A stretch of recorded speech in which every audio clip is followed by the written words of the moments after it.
Welcome to the Construct Innovate webinar series on modern methods of construction. So this is our third series after two successful series. One in sustainable planning and construction was the first one. Then we had one on construction, digital construction technologies.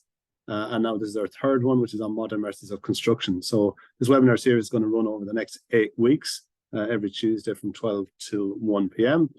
And the webinar is recorded and available online afterwards. So week one, our first week of the webinar, is all around introduction to modern methods of construction. So we're very fortunate to have three eminent speakers today. So we have Dr. Dan McCrum. He's the Director of Modern Methods of Construction Research Group within UCD. So he's on the management committee of Construct Innovate, and he's going to explain what is modern methods of construction and what are the attitudes in Ireland towards modern methods of construction. And we have Paul Tierney, who's the CEO of MMC Ireland, and he's going to give an overview of the MMC expertise in Ireland. And then we have Martin Searson, who's head of MMC in the National Standards Authority of Ireland, and he's going to talk you through the certification of MMC. So Martin, relatively recently took up that role, but has spent a lot of years working around the modern methods of construction area beforehand. So a lot of expertise here. So we're very, very fortunate in that. So without further ado, I'm going to hand over to Dr. Dan McCrum, who is going to do the first presentation. So over to you, Dan. Okay, so yeah, thanks for the introduction, Jamie. Yeah, so I'm also an assistant professor here in the School of Civil Engineering at UCD as well. So what I'm going to talk about today is a very, very brief introduction to MMC, and then a project that we did in Construct Innovate around attitudes in Ireland towards modern methods of construction. So just a very brief overview. I'll talk for a few slides about what is MMC, because I don't want to assume that everybody knows what it is. Why MMC? Why is there lots around it over the last few years? Why are a lot of people talking about it? Why is it gaining interest? And then we surveyed the general public and the construction sector, and we looked at different attitudes around modern methods of construction. So I'll go through that project. Is probably the majority of the presentation. And then some recommendations we had coming from that research. So first off, what is MMC? So the definition that's probably the most widely used comes from the UK, and they have 7 different categories. So we can see the categories 1 to 5 are off-site or near-site pre-manufacturing, and then category 6 and 7 would be kind of site-based processes and improvements. You'll see that so category 1 is 3D boxes, category 2 are 2D panels and frames, category 3 are structural components, and category 4 is 3D printing. So you can see these are all structural MMC, and then category 4 can also be non-structural. So category 5, which are pods and panels, are non-structural, and then the 6 and 7, which are site-based, are also non-structural. So I'm going to go through quickly enough, but 1, 2, 3, and 5 in a bit more detail, just so you can see what they are. It's always a good refresher, I think, to remind yourself what they are. So category 1 is about pre-manufacturing of 3D primary structural systems. So they're primary structural systems, and they're volumetric, like these modules here being lifted in. They're a systemized approach, which means that it's part of an entire structural system.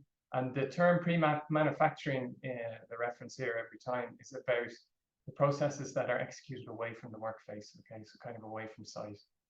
The production of these units is controlled in a factory, and then they're installed on site. So installation is a key word there. So they arrive and are installed.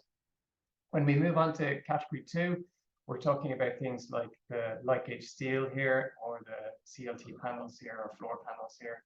Again, this is about pre-manufacturing, and it's a 2D primary structural system. So this is a systemized approach again, and it's flat panels, walls, floors, etc. And again, the production is done in a controlled factory conditions prior to final assembly on site. So you can see that the assembly, you still need to do a bit more work, whereas category 1 are installed on site.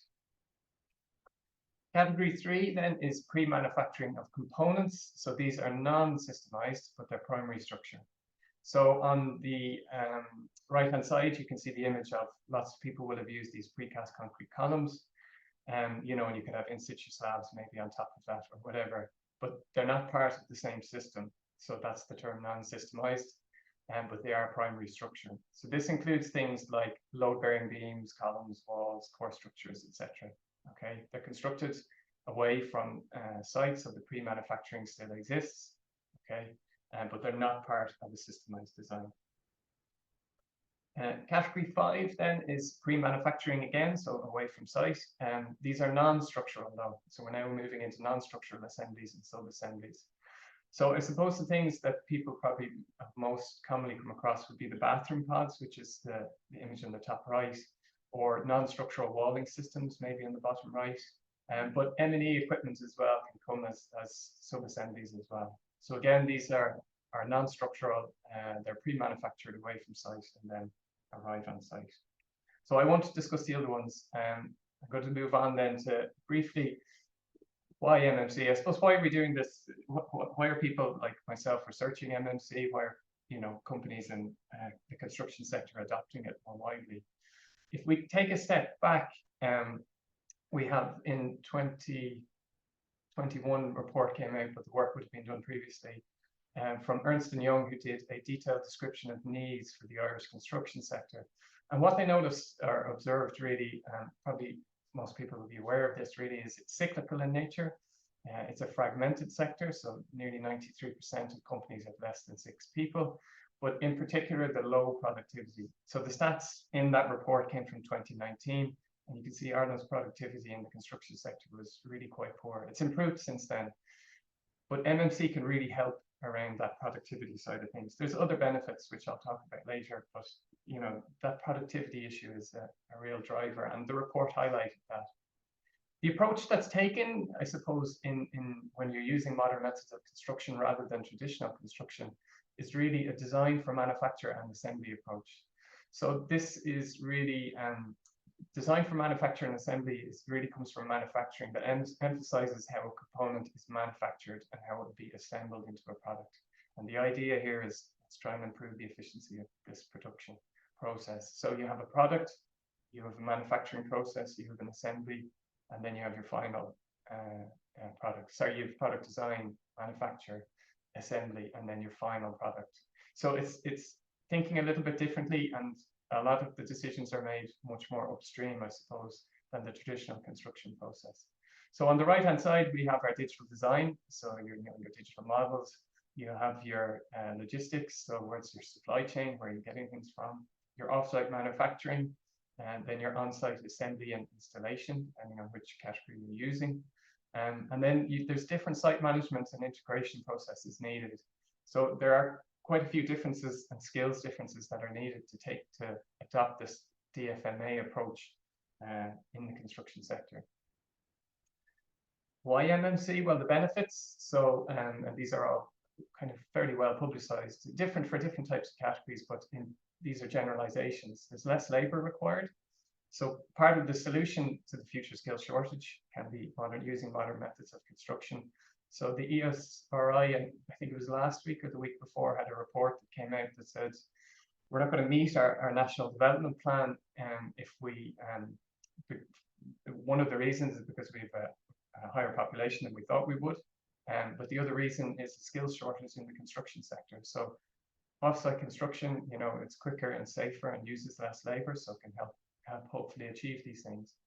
It's also more sustainable, which is key. So there's less waste, there's less embodied carbon, etc. And the designs can be standardized and repeated, which can help with scalability. So MMC can improve the productivity with fewer resources. So hopefully within Ireland, then we can meet our Housing for All targets and our NDP, while also ultimately achieving our net zero 2050 targets and our climate action plan. So the two things are interlinked. Now I'm going to talk really about the general public and construction sector attitudes and perceptions. So this is the project that we did in Construct Innovate.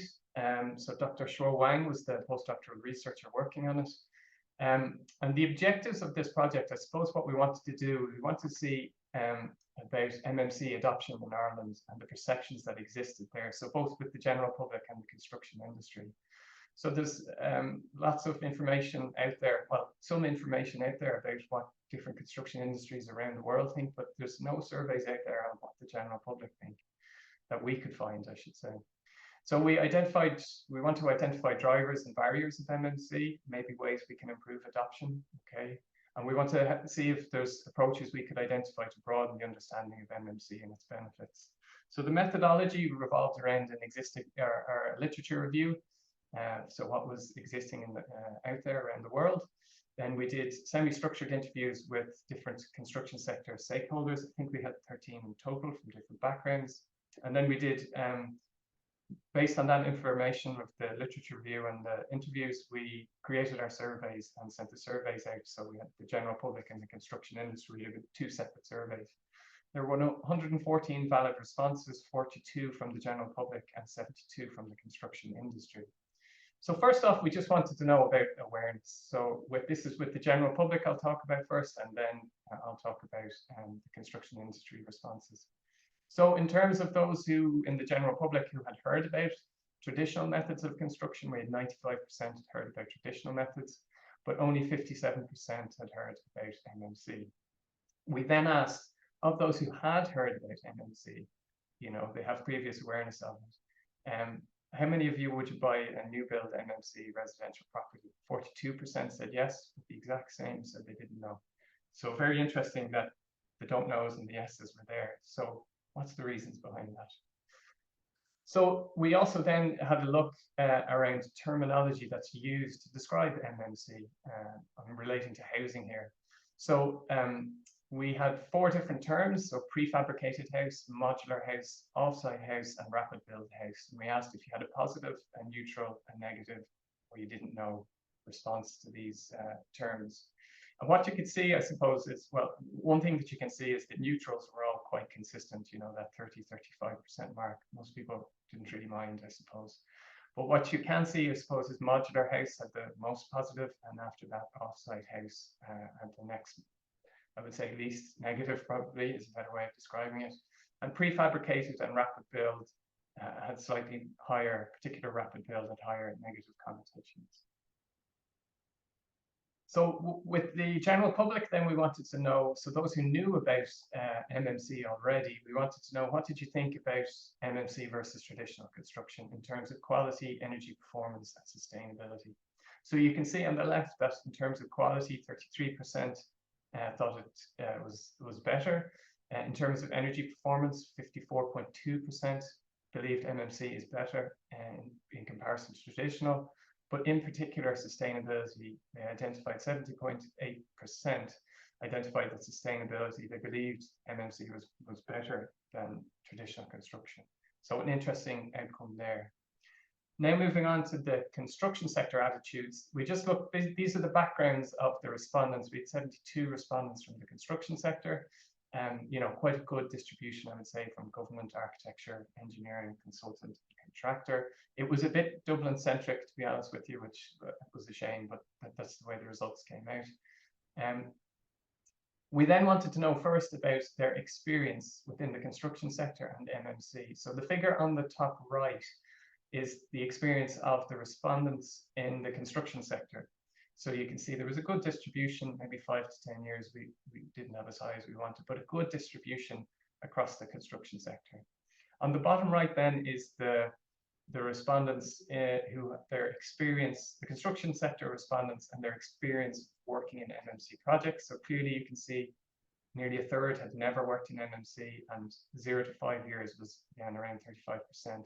So you can clearly see there's a lack of experience within the sector based on these respondents.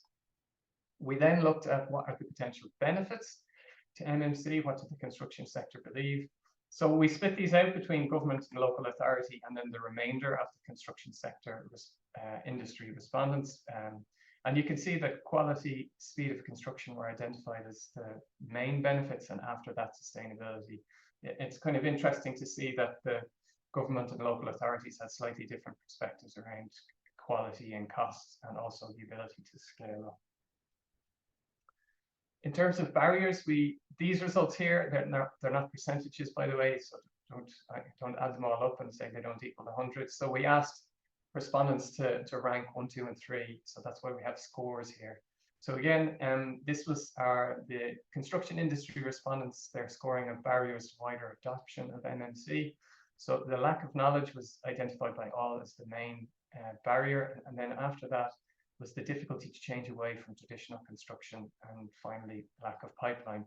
But interestingly, you can see the government and local authority really saw lack of industry knowledge as the main issue, and they didn't really see pipeline as that much of an issue in comparison to difficulty to move away from traditional construction. In terms of how the construction sector thought about improving adoption, so on the left-hand side, we first asked the construction industry respondents how we could improve the general public's understanding of MMC. And by far and away, they felt that creating exemplar case studies was the way to do that.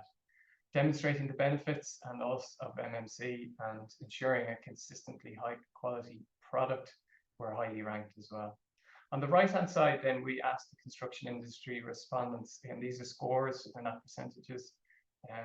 We asked them to how they could improve the adoption of MMC within the industry itself. How could we do that as a construction sector?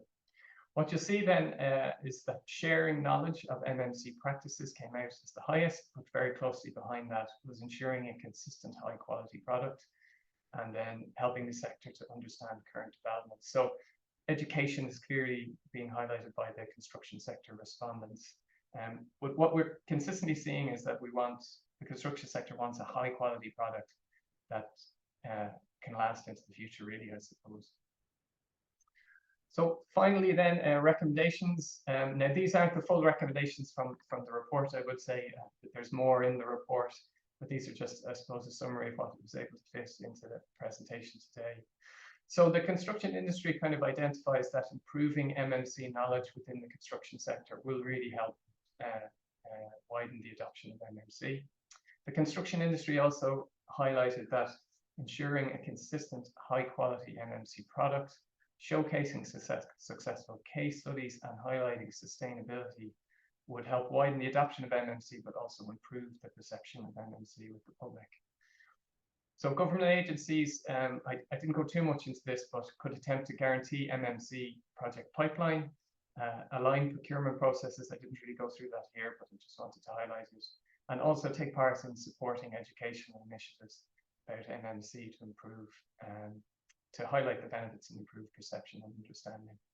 And finally then, we kind of felt a wider communications exercise is certainly needed, because if you think that, I think it was 57% of our general public respondents had actually heard of MMC. Those that haven't heard of MMC are being left out of this, I suppose. So we want to increase the amount who've heard about MMC. So those that have heard about MMC, they can be more positive about it.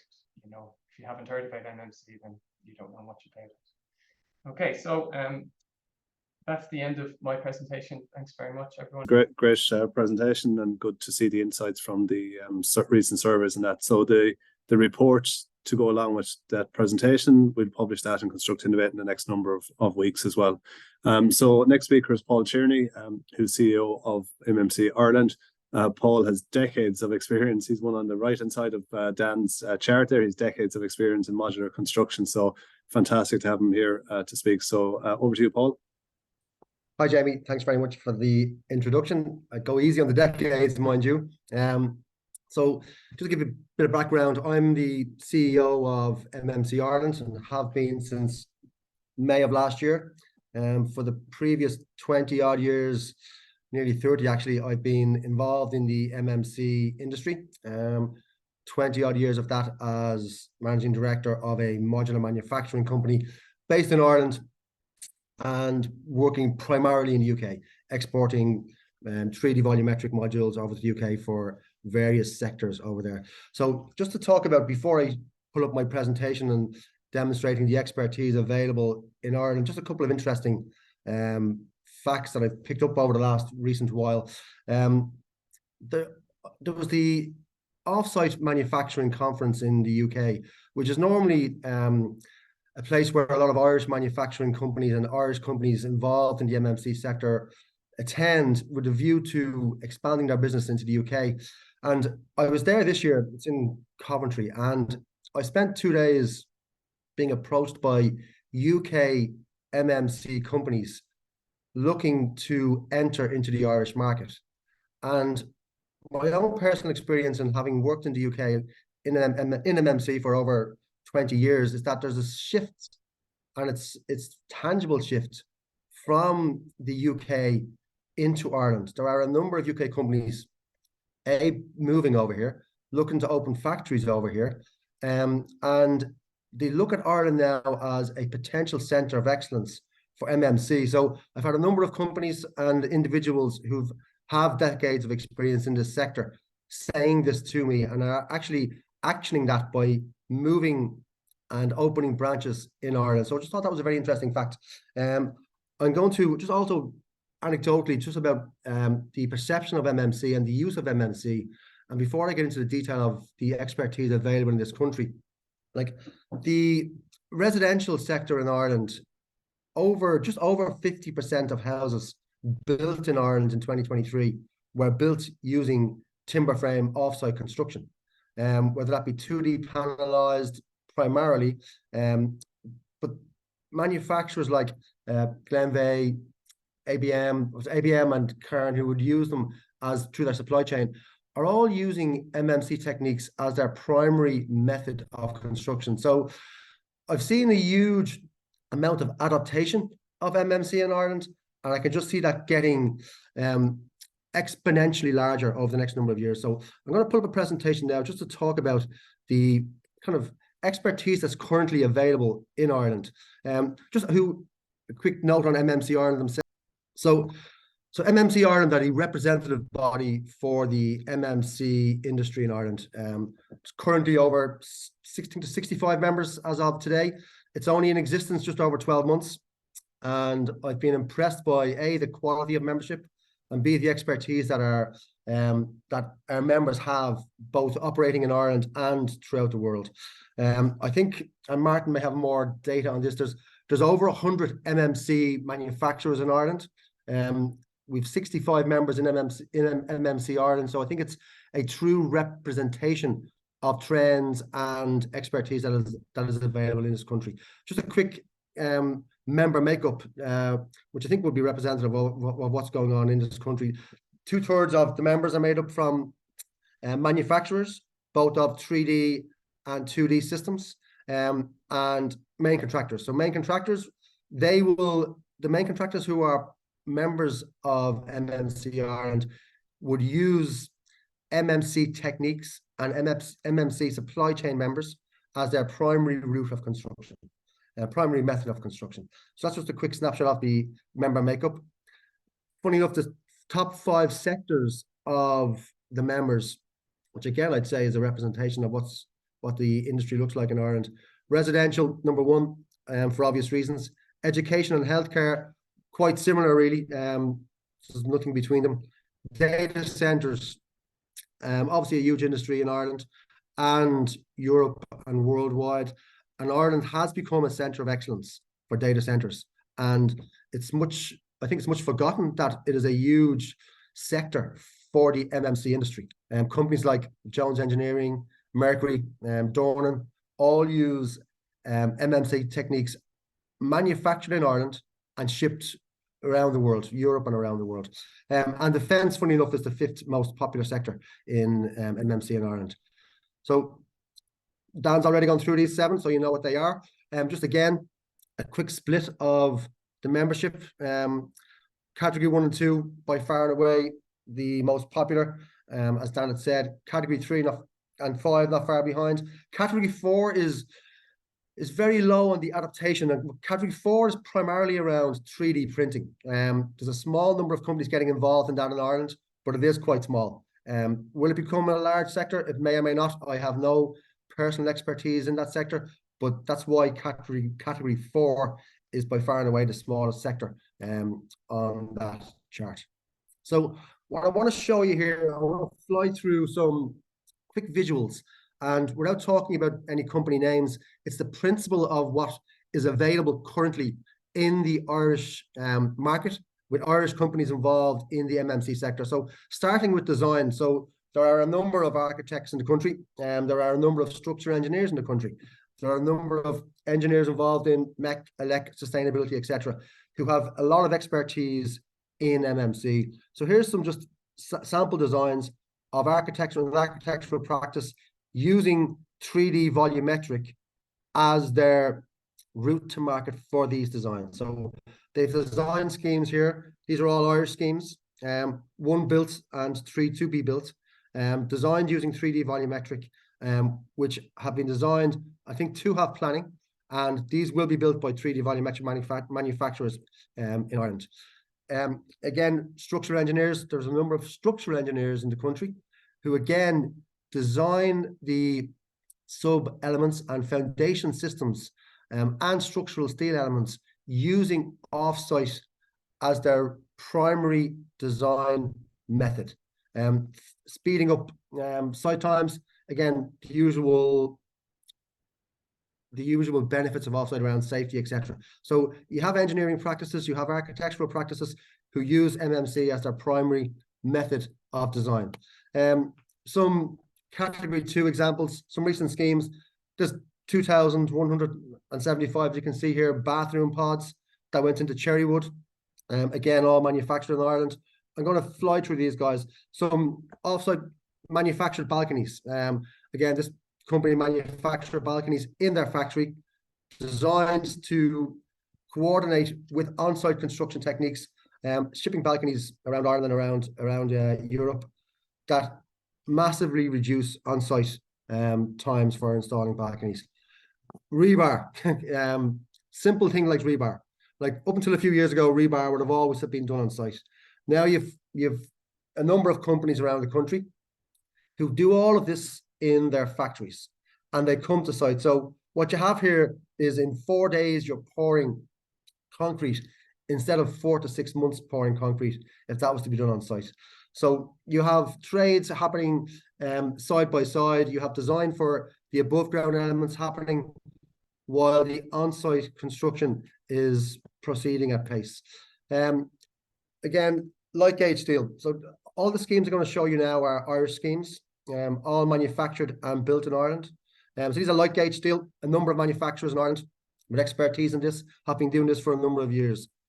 Finished scheme on the bottom left-hand corner and the bottom right-hand corner, and the work in progress on the top right-hand side. So these are light gauge steel structural panels, category 2 in MMC. Again, another scheme down in Cork, all light gauge steel, again, manufactured in Ireland and built in Cork. Timber. It's rare, you don't normally see multiple story in timber. So this is a 5-story apartment block built using CLT, again, an Irish scheme, very sustainable. CLT has gone through a bit of a curve over the last number of years. It went through a period in the UK where the fire regs had an issue with CLT undeservedly. So that has since been counteracted, and I see CLT coming back quite strongly now, and particularly with carbon being very high on the agenda. I think CLT will make a massive comeback, and there are a number of companies now looking to use CLT in Ireland. Just again, companies operating at pace using MMC techniques. An interesting stat there from one of the biggest house builders in the country is that the average time, they took a survey of the last 7,500 houses they built, and the average time saved using MMC techniques versus traditional has been 11.5 weeks, which is a significant saving when you're building a 3-bedroom semi-detached house. Other methodologies, precast concrete frames, so precast bathroom pods, concrete rather than steel. Concrete again, Ireland is a massive concrete industry, not only in residential, but companies like Banagher Concrete, Shea Murta, O'Reilly Precast, 3 of probably the biggest bridge builders in the UK, all manufacturing their bridges and other components in Ireland, shipping across to the UK. ICF, it's a not much talked about form of construction, but it's a very successful form of construction. So insulated concrete form. So basically insulation, 2 sides of insulation, with an on-site pour of concrete. Very popular. It's growing in popularity and a very successful and very quick method of construction. A number of companies in Ireland now operating using that as their primary method of construction. Again, external wall panels. A number of companies who build these fully structural external wall panels, finished with cladding on the outside, windows installed. Some will have services on the inside of the panels and internally lined. Manufactured, used around the country, and also for a number of companies like TechReach, O'Reilly, shipped to the UK primarily and further afield in Europe. Again, light gauge steel, prefabricated panels. You can see in the right-hand picture here, in the bottom of that picture, you can see the panels again. Doors installed, cladding installed, windows installed. On the inside face, you have the services. You have your internally lined plasterboard, and you're erecting houses in a couple of days rather than a number of months. Better pictures of external wall facades there. You can again see similar method, external wall facades, windows, ventilation, balconies again built into the units. Some 3D volumetric. 3D volumetric is very popular in schools.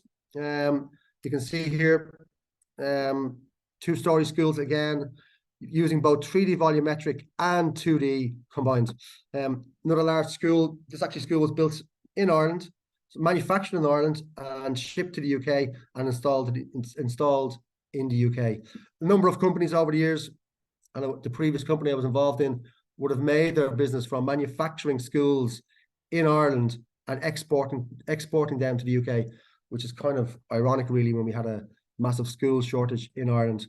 This is a 3D volumetric light gauge steel hotel just outside Tower Bridge in London. I've stayed there a number of times. Excellent building.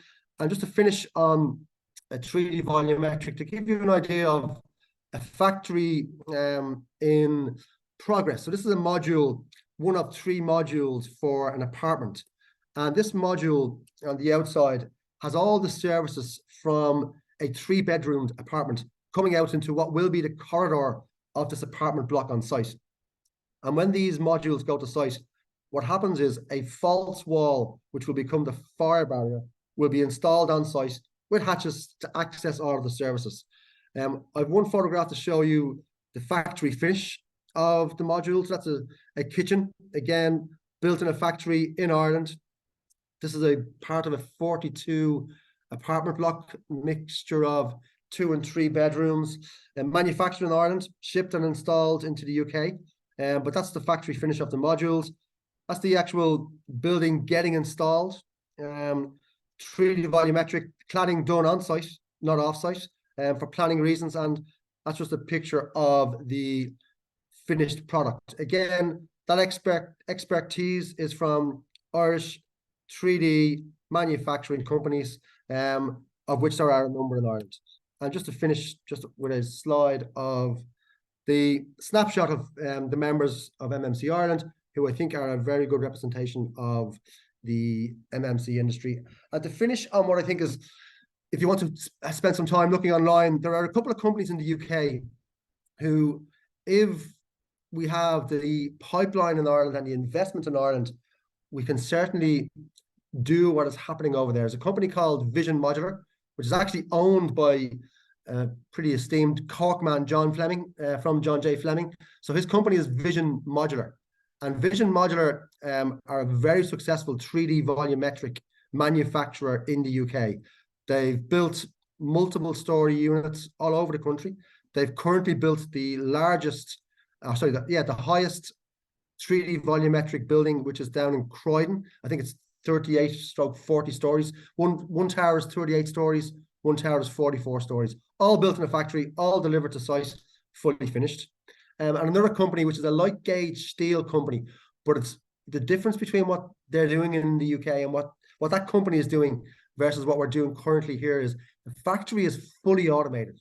So it's a fully automated factory using light gauge steel, very few employees, fully robotic. There's some excellent videos on their website. That company is called the British offsite company. It's worth having a look at the videos. So that's what can be done, and that's what companies in Ireland are capable of doing. It just needs investment. It just needs pipeline, and I'm pretty sure what we're doing here will certainly exceed what we're doing, what is happening across the water. Thank you, Jamie. Thanks, Paul. That's fantastic. Run through various different companies, what's been delivered in Ireland and what's potential for the future as well. So over the next 8 weeks, we will delve a little bit deeper into various different technologies from across the different categories with the speakers that are delivering in Ireland. So we'll go in a little bit more. So without further ado, I'll hand over to Martin Searson, who's head of MMC in NSAI. Over to you, Martin. No problems. Yeah, I just want to give you a quick overview of the Agreement Certification Scheme and the guide and how that fits into what the earlier speakers, Paul and Daniel, were talking about and how that'll help. Just a little quick overview about NSAI and what we are. We have 4 main divisions: standards, certification, legal metrology, and the National Metrology Lab. And within certification, we have certification schemes around automotive and medical devices. I just want to be clear here that standards and certification have to be separate. There can't be a conflict of interest, and there has to be impartiality. So we run the certification scheme for Agreement within NCI. However, we're separate from standards, and we can't influence standards, and we can't sit on standards committees. Whereas the likes of yourselves from industry, citizens, academia, government can all participate in technical committees within SC Ireland. And from that, the technical committees get their guidance and direction for standards from European organizations, be it CENELEC or international standards like ISO, and they are then developed into national standards, and where required, national annexes to meet educational and environmental requirements within that area. But we also support various different sectors, not just the built environment. So just wanted to be clear about that. Just as the speakers earlier touched upon in terms of arguments, traditionally it would have been around products because that's where the demand would have been around it. But it is the 7 categories now, and it's the umbrella term, as Paul talked about. It's around design for manufacturing and assembly. As Paul said in grey, the additive manufacturing space isn't growing as particular. There's only one company here in Ireland that provides that at the moment for concrete 3D printing. But that could grow over the years as more and more technology improves. We are very much focused on the 3D volumetric and the 2D panelized. And we have a separate sustainability and built environment team, which is in support of the climate action plan around renewables, biomaterials, and looking at certification around same for that. So just in terms of then the categories, that we are supporting the categories there in green. So we're looking at MMC certified products. As I said, traditionally, 3D volumetric and 2D panelized systems are what our applications are coming in. At the moment, we would have 54 inquiries around applicants around 2D panelized systems. But now we're starting to see a more and more move towards full 3D volumetric and complete systems. And as I said, our S&B team are supporting category number 6 at the moment. In terms of why the drivers and why now, in fairness to the government, they have been very proactive in this space over the last couple of years in terms of policies and direction. And also there's been an increased requirement to need tenders now looking for certification for modern methods of construction. And in support of the Housing for All, we also have the recent ESRI report that came out on Friday that mentioned the labour shortages and then the housing demands that are needed to meet the infrastructural needs under the National Development Plan going forward. And in fairness to Construct Innovate and all the various different stakeholders, they've been providing various outputs and research that is supporting modern methods of construction. And that's culminated in numerous publications in the industry there at the moment. And we're based under the Building Control Act regulations 2007 and under specifically Technical Guidance Document Part D, which I'll touch upon in a minute. And in that references the Irish Agreement Certification Scheme and the processes for that. So I know one of the questions that's come up is why do you need agreements, and I'll explain why. There is a guide to agreement certification. That's the document in the middle, and that's definitely worth reading for anyone who wants to go down the route of certification. Under the Housing for All actions and priority action, there's a roadmap for the increased adoption of modern methods of construction in the public housing delivery. And there was 14 actions that was assigned to NSCI, and we've completed those 4 actions. And we're now focused on a new action, number 61, which is to derive further process improvements, cycle time reduction, and efficiencies where we can in the agreement certification process. In terms of then NSCI, this is what we're about. We're about the technical guidance document part D. It's only 19 pages. It's the smallest of all the building regulation documents, but it sets out 4 different routes to certification. So agreement isn't the only route to certification. I've explained this numerous times. You can CE mark your product or building system only where there's a European directive. There's 25 European directives, and of those, 11 relate to construction.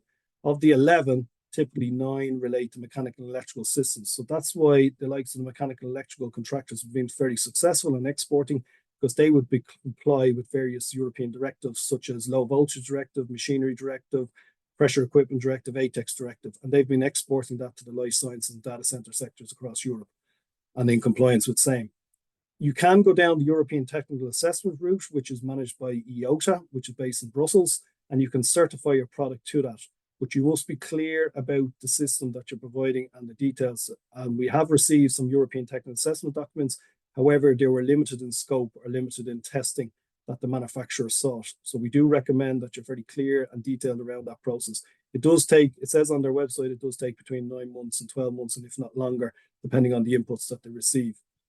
This then leaves the alternative routes under the building regulations for certification. So where there's an existing Irish standard, you could get certified to that where there's reference within that standard to certification. And what I mean by that is IS 440 is the timber frame certification standard, and that's why the Irish timber frame manufacturers of all would comply through that route for certification. In the absence of that, for example, there's no standard for light gauge steel, you would then potentially have to go down the route of Irish agreement certification. You can use an alternative national specification from another European country, but it must be from a European Economic Area. And unfortunately, the United Kingdom post-Brexit is no longer a member of the EEA. And therefore, British Board Agreement Certs, NHBC, those type of certificates, BOPAS, are not acceptable under current building regulations here in Ireland because they've decided to diverge and move away from the European Union. So this leaves then agreement certification as a route to market here and to get certified for your products. We're here about supporting the proper use of materials and its intended use under those building regulations. And we're trying to provide a quality assurance scheme that, based on established standards, regulations, codes of practice, to ensure that the materials in the building systems comply with those regulations. And then we would generate a certificate off that. What we're also looking to do is we're building Irish and European. We're testing it against the current building regulations because you have to demonstrate prima facie evidence that you comply, and they exist already in advance of the agreement certification. We're also looking for supporting information around laboratory test results, design calculations, different methods that you can demonstrate as an offsite manufacturer or a practitioner within the space of modern medicine construction. We will be conducting on-site evaluations, but we're also conducting factory production control inspections, particularly where there's EN 1090 for structural welded structural systems.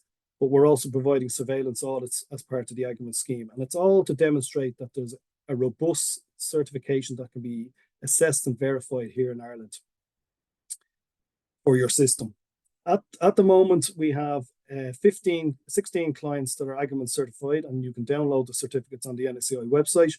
Of those 16, there's 22 agreement certificates for their systems, so some companies have one or more.